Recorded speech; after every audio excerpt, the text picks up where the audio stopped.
Tell us what happened in the Kamaru Usman fight. Okay, so straight in, I walk into the cage.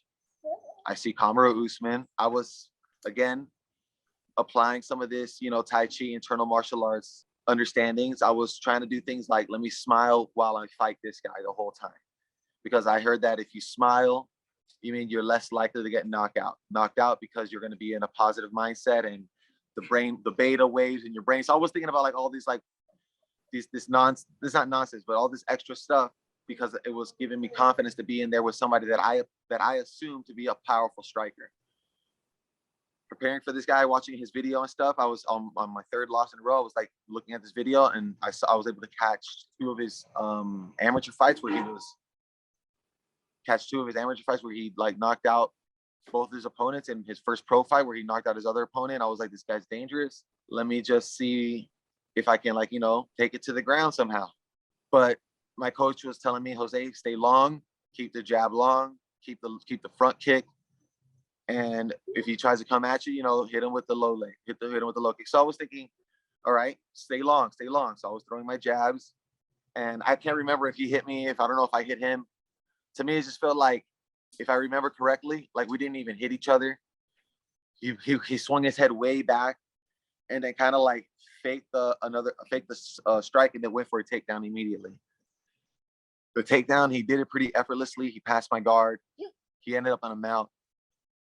And I was there, and I was just like smiling. I was like, okay, just keep smiling. Let me not break this, at least this discipline. And let me just do what I do. And I threw my legs over his back. And then I was practicing some leg locks at the time.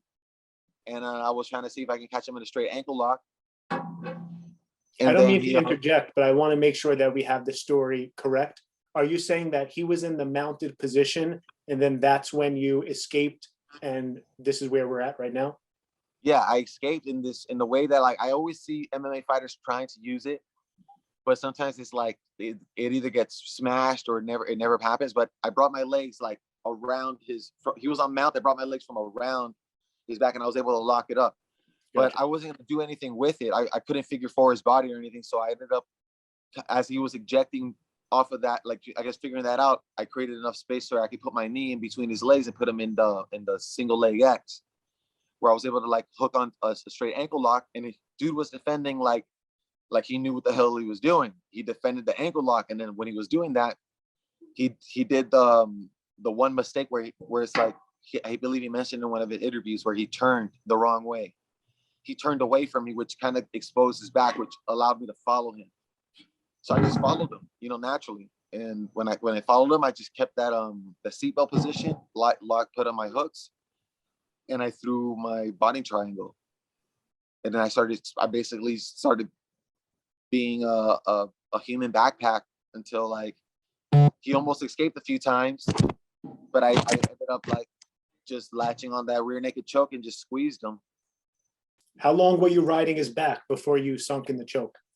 I want to say, like, I gotta say a good minute and a half, maybe two. Maybe 2 minutes. It was like it was still in the first round. We were still kind of dry, but you know what, man? Like, I knew I was gonna get this guy. I had no idea he was gonna be this great. I had no idea about anything about this guy, like that, like how he was gonna be today. But I knew I was gonna get this guy in jiu-jitsu. When I was looking at him, at the press conference and then at the weigh-in, I had this, like, I don't know, man, this almost like read his mind. Like, he just disliked jiu-jitsu. He was like that typical wrestler from the Midwest that's just like, no, I'm gonna just smash through everybody. I'm gonna just take them down and ball them up because jiu-jitsu guys are soft and blah blah. And I just felt that. I was like, you know what? I'm like, if that's how he's gonna come at me in a fight, bro, he's gonna have a rude awakening with me, bro, because that's how I lost my first matches. You know what I mean? In my first matches, I was a wrestler. Used to love to dive my head in for double leg takedowns, and I got kind of submissions every day. And he looked like he never had any of that kind of experience. So I'm glad I was able to give it to him.